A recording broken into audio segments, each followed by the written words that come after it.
Life as I knew it had always felt predictable yet fulfilling growing up in Byron Bay. I basked in the serenity of a close-knit community where each face was familiar. My high school years, however, were anything but typical amidst balancing teenage dreams and responsibilities. Shauna entered my life. She became my confidant, the friend who understood my quirks and silences better than anyone. When Maddie, our daughter, was born, my world shifted dramatically. At just 18, I embraced fatherhood, believing that love and determination could anchor us through life's challenges. Shauna and I tied the knot soon after, convinced we were building the perfect family. But as the years passed, cracks began to form. We transitioned from high school sweethearts to business-like co-parents, our connection morphing into an enduring friendship rather than a romantic partnership. In my early 20s, I founded Other Gam, a company that grew beyond my wildest dreams. Amidst expanding operations and sleepless nights, I found myself pouring all my energy into my work. Shaw and I amicably divorced, learning the hard way that love and compatibility aren't always synonymous. Yet we emerged stronger, co-parenting Maddie with the mutual respect that characterized our bond. Life seemed stable until Bridget entered the picture, a whirlwind romance that felt like a fresh start. Are you aware she's betraying you? Shayna's voice sliced through the chilly air, her intense gaze holding mine in place, her question struck with unexpected weight, shattering the tranquility of our afternoon. On her porch, we sat in the lingering light of a gray Byron Bay day, the cool breeze tugging at our sweaters, and I grasped for words to respond, though her statement wasn't entirely unanticipated. Hearing it out loud left me stunned. After a few moments, I met her gaze, wishing I could rewind the last 30 seconds. Shaw wouldn't say this without reason. My shoulders tightened, and I looked up at the cold gray sky. For those of us from Byron Bay, Australia, this was the coldest season. The chilly ocean breeze swept over us as we sat bundled in sweaters, sipping hot chocolate. In the late afternoon, I avoided her eyes. Shifting cloud shapes, the fleeting blue sky felt as unreachable as my happiness. No matter how hard I tried, the weather couldn't distract me from Shauna's words. I glanced at Maddie, my 8-year-old daughter, happily pushing her half-brother Greg on the swings in Shauna's backyard. Minutes passed in silence. Shauna waited for me to process it. She knew I had sensed something off for a while. The excuses, distance, arguments that led to nights in the spare room had turned me moody and withdrawn, but I avoided conflict whenever I could. I sighed again, watching Maddie and Greg play as long-buried emotions surfaced. The tension I'd carried for months tightened into a painful knot. I swallowed hard and looked back at Shanana, who wore an expression of mixed guilt and support. She reached into the oversized bag beside her and pulled out an envelope. I'm sorry, but Bridget is cheating on you, she repeated. She held the large envelope for a moment, her eyes filled with sympathy. Setting it on the table, she placed her hand over it. It's all in here. I debated telling you, but you need to know. Do you want it now or later? She asked, her voice strained. She could see the desperation in my face.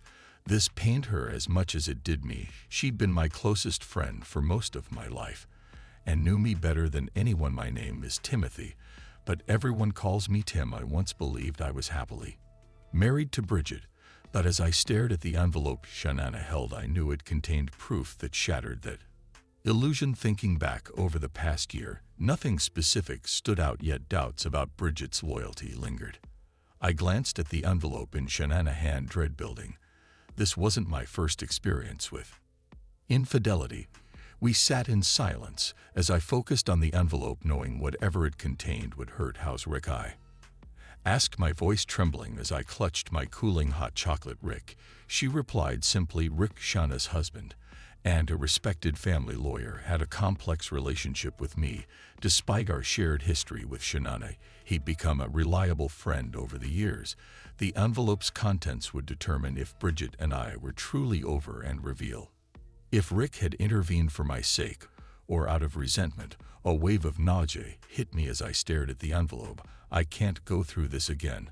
I thought. Tim, you're not alone, Shanana said, sensing my emotions. We were only 25, and the thought of a second divorce before 30 was daunting. Maddie, my 8-year-old daughter, appeared holding her 1-year-old Half-brother Greg, Mom, Greg needs a diaper change, she announced, nose wrinkled at the smell. Shauna took Greg from Maddie, shot me a knowing glance, and put the envelope away. Maddie didn't need to see its contents. Maddie climbed into my lap, hugging me. Are you okay, Daddy? What were you and Mom talking about? You're not fighting again, are you? Her voice held a mix of worry and curiosity. Though Shauna and I weren't together, we'd always been close friends. In her eyes years ago, Maddie asked why we weren't together, if we loved each other so much. We explained more as she grew, but stories of past fights bothered her. Shah and I had met in high school, becoming best friends, then dating. Teenage pregnancy shocked our families, but they supported us. We married after Maddie's birth, believing it was the right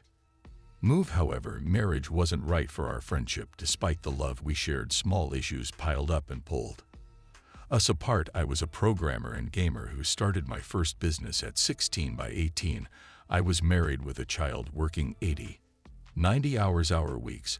I tried to give Shanana and Maddie everything, but it wasn't enough. We were too young for the stresses we faced. Our parents, though supportive, doubted we'd last and made us sign a prenup, mine tied to startup funds, hers to protect against potential failure. The business succeeded, leading to my next venture, other gaming. By my early 20s, I had a staff of 50 spread across 3 countries, including programmers, testers, marketers, and admins.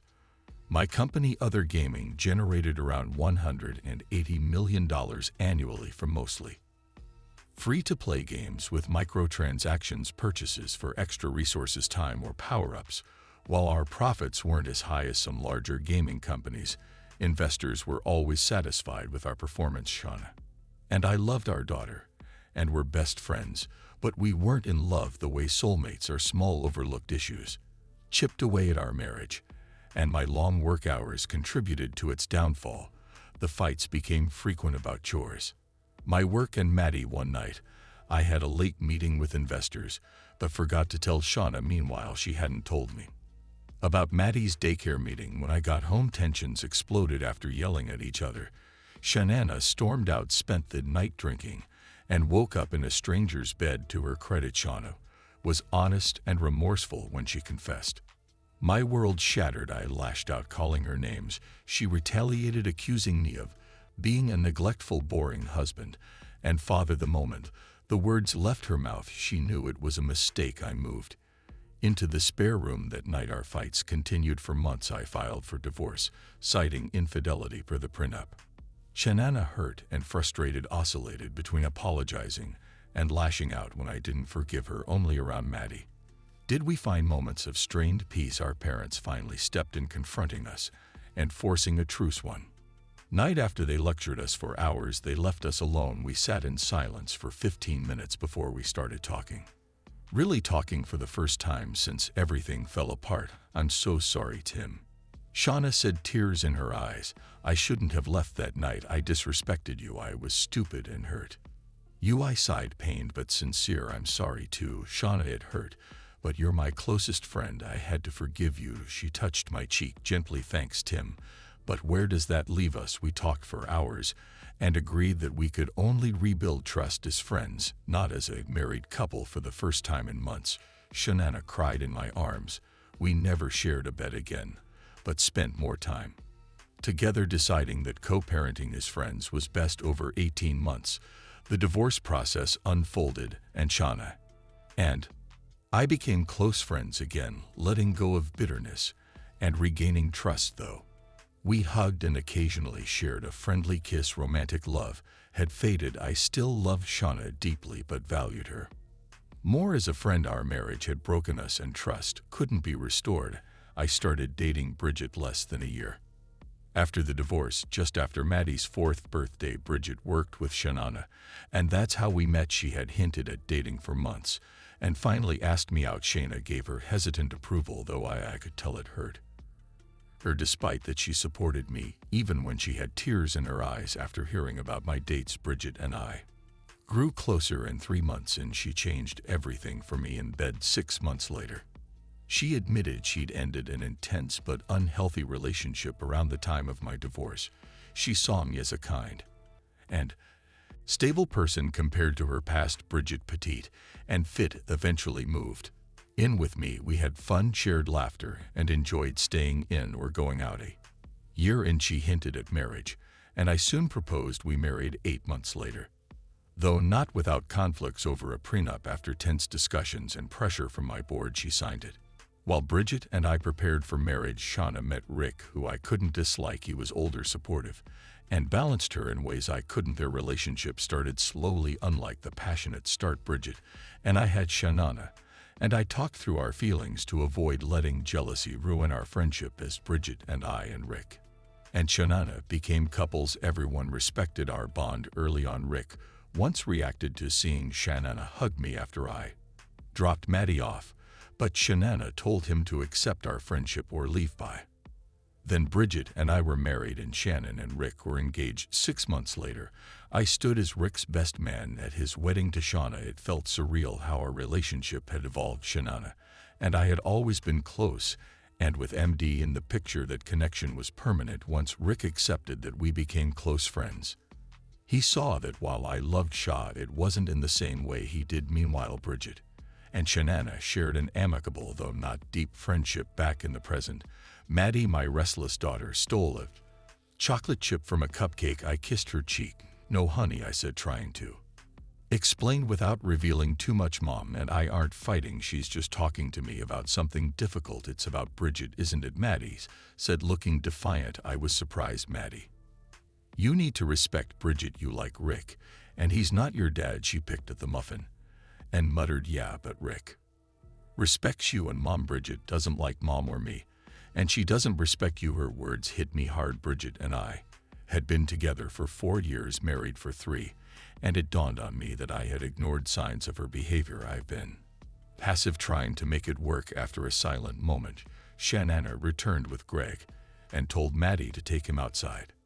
Maddie protested but obeyed when Shauna used her mom voice. We watched Maddie and Greg play in the sandbox. "Mad sees too much for her age." Shauna said, "She must get it from you." I replied sadly, looking at Shauna, the woman I had loved for so long. I felt despair without seeing the envelope's contents, yet I already knew. Shauna sat beside me and embraced me. As tears fell, I knew deep down that Bridget hadn't loved me the same. For a while I reached for the envelope, opened it, and found 2 documents and a USB drive. Shauna placed her hand on mine. "Tim, this is only going to hurt." Inside were detailed reports and recordings that confirmed everything. I returned the contents to the envelope, feeling numb. "Why?" I asked, broken. Shauna didn't respond, sensing my pain. "Tim," she began, but stopped. "Am I so pathetic that the women I love cheat on me?" I regretted the words as soon as they left my mouth. Shauna quickly kissed my cheek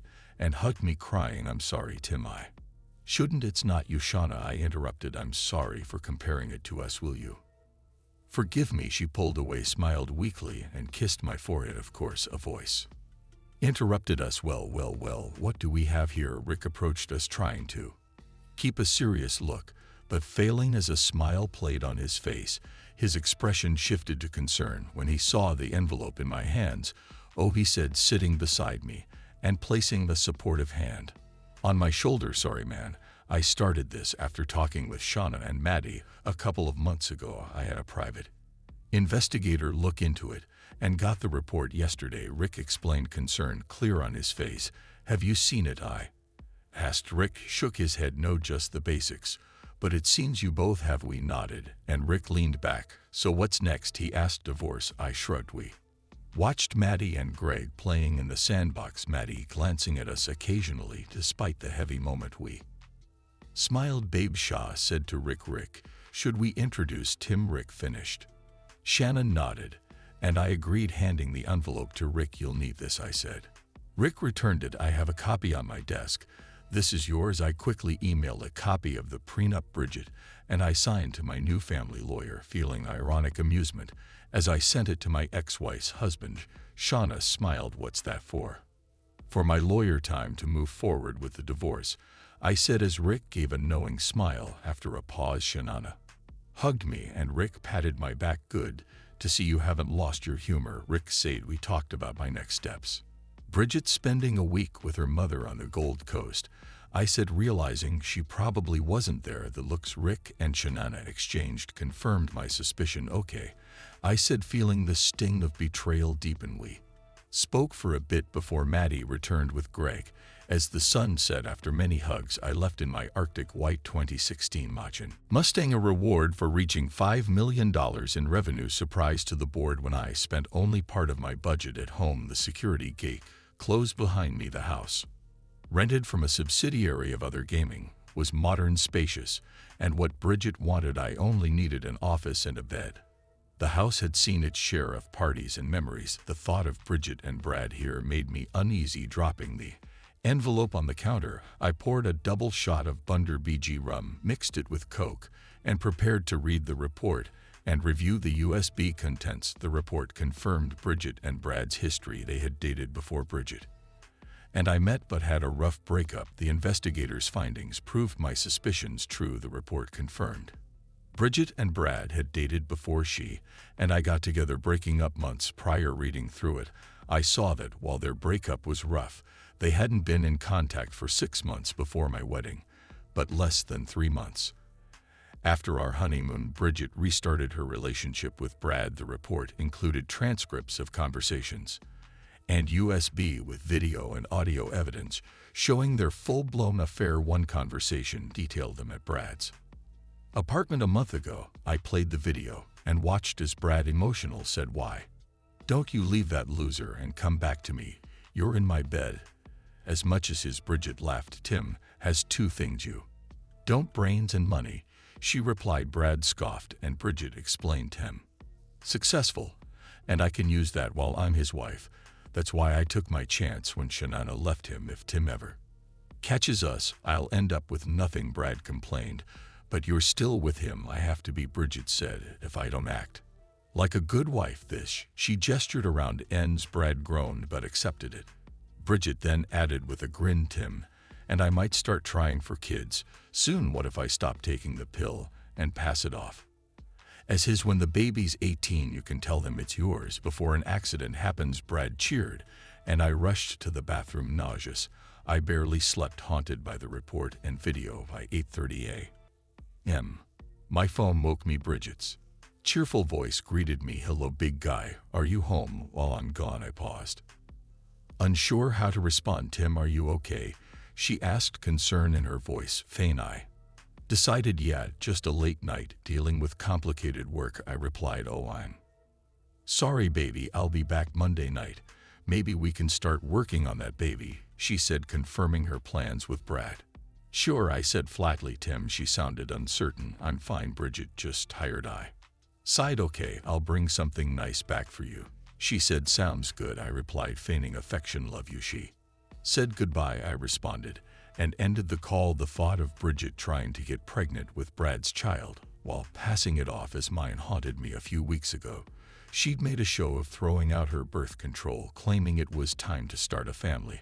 I was furious. I spent the day taking action, cutting off Bridget's access to my bank accounts, canceling joint credit cards, and having my accountant and lawyer remove her from my insurance.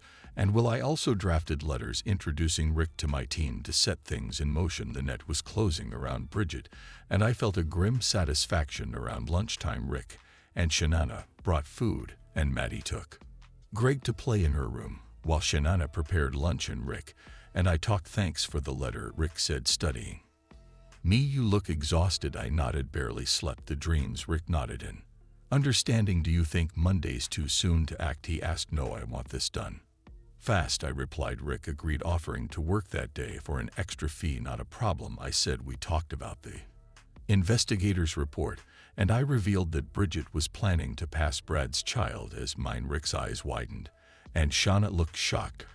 "Are you sure?" she asked. "Yes, and I saw her say it on video," I said, slumping. "Don't worry, Tim," Rick assured me. "I'll prepare a restraining order for Monday. I'll help pack her things," Shauna added. I spent hours packing Bridget's belongings, keeping only what she owned before our marriage.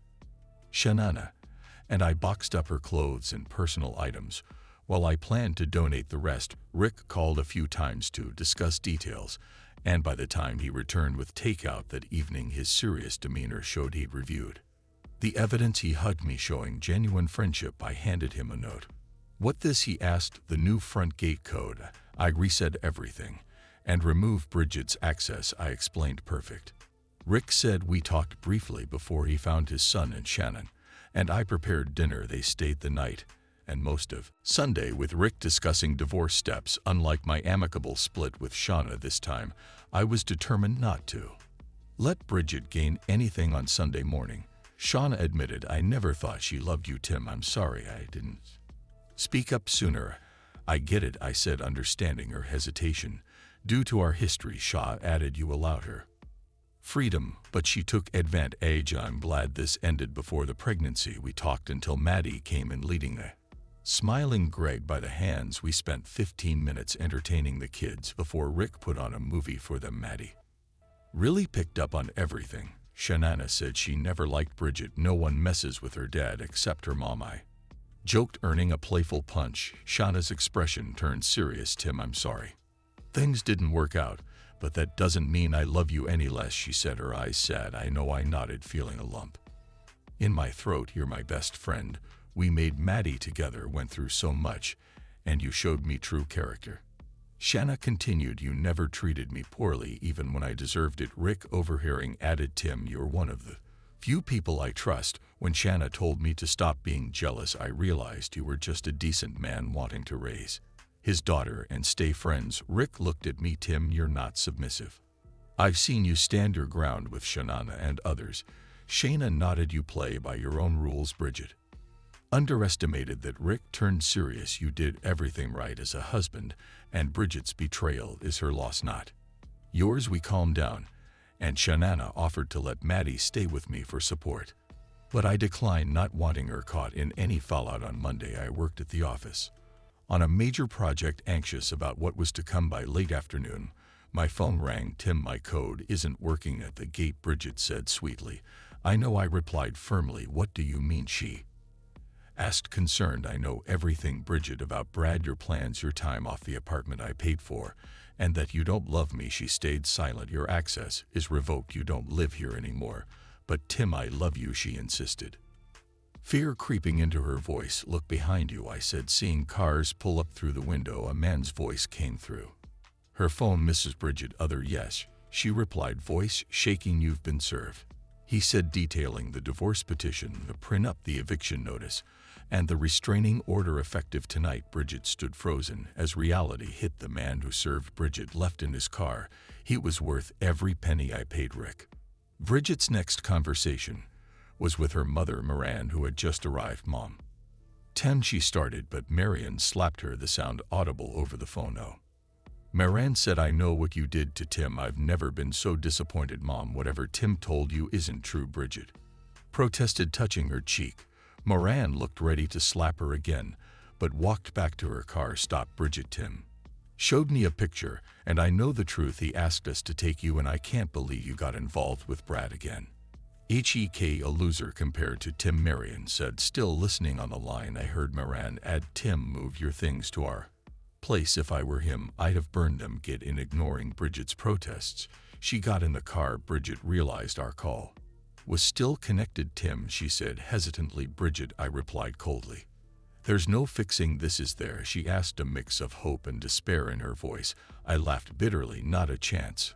Follow the divorce terms, and you'll be fine. Cross me, and I'll leave you with nothing. I did love you, I added quietly, but you ruined it for money. Oh, and Bridget, I said, pausing. She held her breath. Take a pregnancy test. If you're pregnant, we both know it's not mine. Try to claim otherwise, and I'll make sure you regret it. I hung up to the sound of her sobbing. I felt empty, but better than.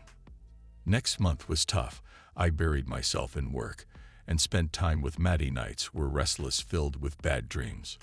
Bridget's lawyer planned to challenge the prenup, aiming for a 50-50 split. Rick put forward a $30,000 settlement, but no response came. That weekend, I took Maddie to the beach. We ate ice cream outside an old fish and chip shop after a swim. The cool breeze hinted at winter, but the sun kept the water pleasant. Suddenly, I was pulled backward off my chair. Maddie screamed as I'd fall on the ground, gasping for breath. Brad Ton loomed over me, saliva on my face.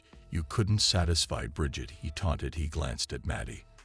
With a twisted smile, I bet she isn't even yours. Brad stepped toward me. You ago Dick Rivera met him in the hallway. We've stabilized her, but I'll find the money. Marcus's voice cracked somehow. His fingers found the keyboard the nurses let him keep in Grandma's room. The keys were plastic, the sound tinny, but he played anyway. Sarah's waltz, his mother's favorite pieces, anything to fill the silence between Beep's footsteps in the doorway. Expensive shoes. I want to help, the man said quietly. Why? Marcus kept playing. Because I remind you of your daughter. Because you need it. I don't need. Marcus. Grandma's voice, barely a whisper. Sometimes pride costs too much. The man stepped closer. Let me know. Marcus stood up. I appreciate the offer, but I can't be your replacement, daughter. I can't be anyone's replacement. That's not. I have to go. Marcus grabbed his cane. The competition registration closes in 20 minutes. The man finished. I know. I checked. Marcus froze. I also know the entry fee is $200. That you've been playing with bleeding fingers for weeks. That your grandmother needs surgery you can't afford. Stop. I can help. Real help. No strings. There are always strings. The man moved closer. Paper rustled. A check being written. Take it. He said, enter the competition. When it pay me back then, if your pride needs it. Marcus's fingers found the check, felt the raised ink. His phone buzzed. Final registration warning through the wall. A code blue alarm started blaring. The airport terminal felt empty without the piano. Maris stood in the space where it had been, his cane touching cold floor where warm wood should be. They took it to storage. Thompson said some warehouse across town. Marcus nodded, adjusting the strap of his competition folder. Inside, the check from the man with expensive shoes burned against his music sheets. Last day here. Thompson asked one more song. Marcus pulled out the small keyboard the nurses had let him take. For anyone who's been listening, the battery-powered keyboard was nothing like the old piano. Plastic keys, tiny sound. But when Marcus began Sarah's waltz, people still stopped in the crowd. Expensive shoes shifted. The man hadn't left then. Marcus played the piece perfectly, each note to goodbye to the terminal that had kept him alive these past months. When he finished, silence hung in the air. Then the man spoke. That was my daughter's favorite piece. I know. Marcus packed up the keyboard. You've been watching me for days, following me to the hospital. James. The man cleared his throat. My name is James Sterling. The name hit Marcus like a slap. Everyone knew Sterling Industries, the charitable foundation that closed 2 years ago. His mother had applied for one of their music scholarships. Before your daughter, Marcus said slowly, she died. Sarah. James's voice cracked. 2 years ago. She was practicing that waltz the morning of the accident. Marcus's fingers found the check in his folder. $200. Competition money. I don't want your guilt money. It's not. James stepped closer. You have her gift, her soul. When she played, I'm not her. No, you're someone who needs help, like she was trying to help others before a code blue alarm blared in Marcus's memory. Yesterday's chaos. Grandma's heart stopping, starting the surgery they couldn't afford. His phone buzzed. Competition check-in started in an hour. The money. Marcus said, if I win, I'll pay you back when you win. James's shoes scuffed the floor. And you don't have to. I do. Marcus grabbed his cane. For my pride. Remember, the competition hall smelled of anxiety and flaw wax. Marcus counted steps from the registration desk, listening to other contestants practice in rooms next. A bored voice called name. Marcus Wilson. Papers shuffled. Entry fee. Marcus pulled out James's check, held it out. Sterling Foundation. The voice sharpened. I thought they closed. It's good, Marcus said quietly. Please. More shuffling. A stamp. Your number 17 practice room C is open. The practice room piano was out of tune. But real, not plastic, not silent. Marcus's fingers found the keys. Remembering, his phone buzzed. The hospital.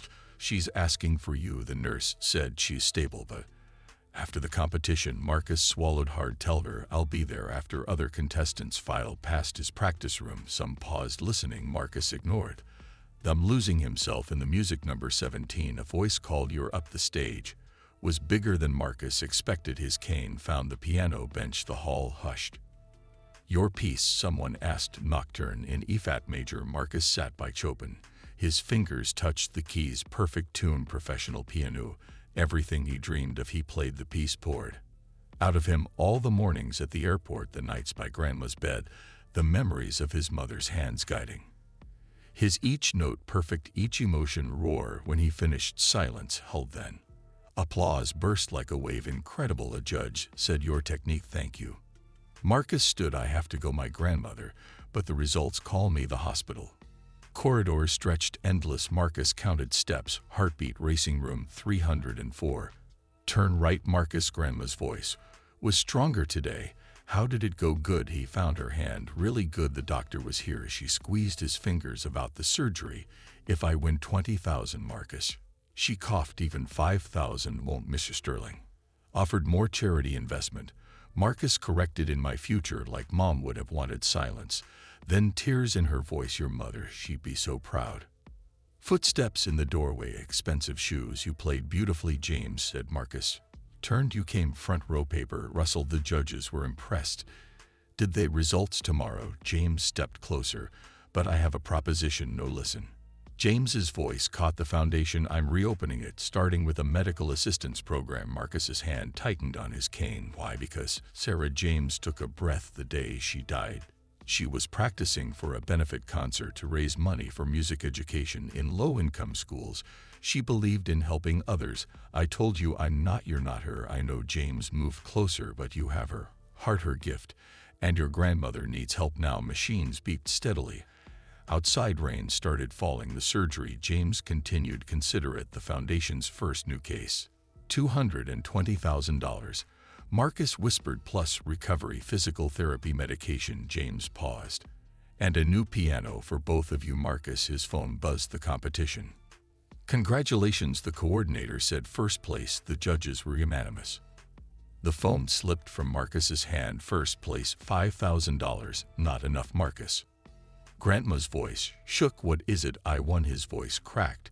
But it's not enough. James finished quietly. Let me help, please. Not for Sarah, for you. Rain drummed against the windows. Machines peeped, and somewhere in Marcus's memory, an old piano played a mother's last song. Okay, he whispered. Okay. The hospital waiting room had a piano, not a grand one, like James had promised, but a worn upright pushed against the wall. Marcus found it by sound. Another patient picking out chopsticks with one finger. Mind if I try? He asked. The piano bench creaked as the other patient moved. All yours, kid. His fingers found the keys. Some stuck, others rang tiny, but it was real, not plastic, not silent. Sarah's waltz filled the waiting room. The same piece he'd played at the competition yesterday, his winning piece. Behind him, a nurse whispered. That's Miss Rose's grandson, the blind boy. Another voice. The one Mr. Sterling's helping. Marcus played louder, drowning them out. 3 hours into grandma's surgery. 5 more to go. Footsteps approached. Expensive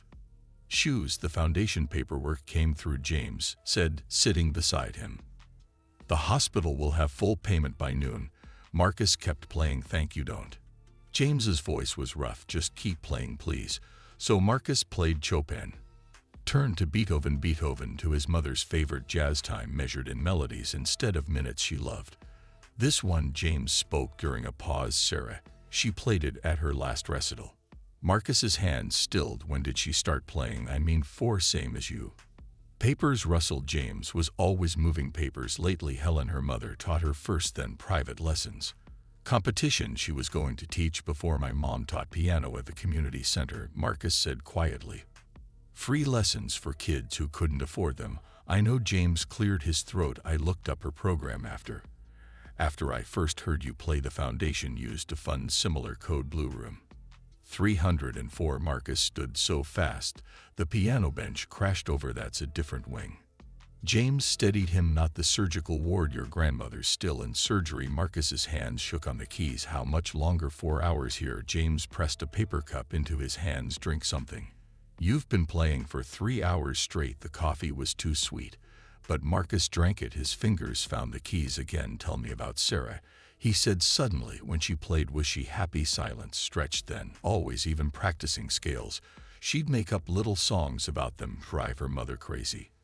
Marcus smiled slightly. My mom used to sing the scales, make them into blues riffs. Sarah did jazz arrangements of classical pieces, drove her teachers nuts. Mom played bar as bossa and NOA. They both laughed. The sound echoed strangely in the antiseptic air. Mr. Sterling, a new voice interrupted. Sharp heels on tile. I've been calling all morning. Helen James stood, I meant to the foundation. Really, Helen's voice cracked without. Telling me I was going to, I had to hear it from the lawyers that you're reopening using Sarah's college fund. As seed money, Marcus's fingers stilled on the keys. Sarah's money, of course. It's what she would have wanted, James said quietly. You don't know what she would have wanted. Helen's voice rose. You were never there, always traveling, building your precious foundation, missing her recital. And now you're throwing her money at it. What, Helen? James's voice hardened. At helping someone who needs it. Like she was trying to do. Marcus stood, grabbing his cane. I should go. No, two voices together. Please. Helen's tone changed. Keep playing. I didn't mean you. Meant every word. Marcus found the piano again. And you're right, it's Sarah's money. I can't sit down. Marcus. James touched his shoulder. Helen, listen, please. Marcus played Sarah's waltz again, the piece that had started everything. Helen's sharp intake of breath cut through the music. That's how she played it. Her voice shook. That hesitation before the bridge that was Sarah's. I know. James sat again. I heard him in the terminal playing her pieces, playing them like her. Marcus's fingers faltered. I'm not. No, Helen said softly. You're not her, but you have her soul in your music, and you need help like all the kids she wanted to teach. The piano bench creaked as she sat on Marcus's other side. Tell me about your mother. She said she taught you so. Marcus played and talked about his mother's lessons, her community programs, the accident. She pushed me away, he said.